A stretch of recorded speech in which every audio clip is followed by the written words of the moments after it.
Road ప్రమాదాల నివారణ లక్ష్యంగా తెలంగాణ ప్రభుత్వం ప్రారంభించిన సజీవంగా చేరుకోండి అవగాహన కార్యక్రమం జిల్లా వ్యాప్తంగా ప్రారంభమైంది. ఈ కార్యక్రమంలో భాగంగా కూల్చారం మండలం పోతనశెట్టిపల్లి గ్రామంలో జిల్లా ఎస్పీ శ్రీనివాసరావు పాల్గొని వాహనదారులు హెల్మెట్, సీటుబెల్ట్ తప్పనిసరిగా వినియోగించాలని సూచించారు. అతివేగం, మద్యం సేవించి డ్రైవింగ్ చేయడం ప్రమాదాలకు కారణమని తెలిపారు. అనంతరం గ్రామస్తులతో రోడ్డు భద్రతపై ప్రతిజ్ఞ చేయించి గ్రామస్థాయి క్రికెట్ టోర్నమెంట్ను ప్రారంభించారు. ఈ సందర్భంగా ఆయన మాట్లాడుతూ హెల్మెట్ పెట్టుకున్న దగ్గర చాలా చోట్ల ఫార్మ్ అయిపోయారు. ఈవెన్ బస్సు పైన కూడా బతికి పెట్టుకొచ్చారు. హెల్మెట్ చాలా ఇంపార్టెంట్.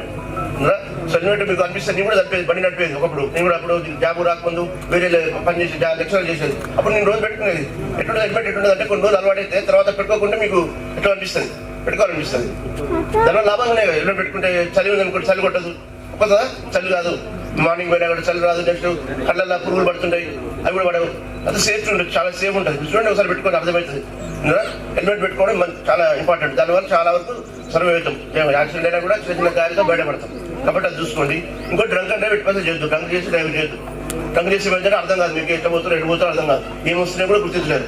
కాబట్టి అది కూడా డేంజర్. 2 నెంబర్ 3 ర్యాష్ నడపడం, స్పీడ్ నడపద్దు. ఎక్కడ పోయినా కూడా మనం ఎప్పుడు నడిపినా కూడా మనం కంట్రోల్ చేసుకుంటూ ఉండాలి. బండి ఏమిటి కారు కానీ టూ వీలర్ కానీ నువ్వు నడిపినావు అంటే కంట్రోల్ చేయాలి. సడన్గా వస్తూనే ఉండాలి, కంట్రోల్ చేస్తూ ఉండాలి. అంత స్పీడే ఉండాలి.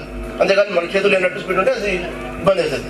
సో ఇవన్నీ చూసి ఇప్పుడు మనకు ఎట్లా ఇంతకుముందు ఎట్లుంటే మనకు పూర్వకాలం తెలుసు అందరికీ. పూర్వకాలంలో కలరా అని వచ్చేది. కలరా మసూచి దత్తరం వచ్చి ఐడియా ఉందా? దత్తరం వచ్చి ఊళ్ళో కొట్టుకుపోయి చచ్చిపోయేటప్పుడు. అవునా? ఇప్పుడు అదంతా పోయింది. మొత్తం టెక్నాలజీ పెరిగింది, దాని సైంటిఫిక్ పెరిగింది, మెడికల్ పెరిగింది. దాంతో అవన్నీ రావట్లేదు. ఇప్పుడు ఈ యాక్సిడెంట్స్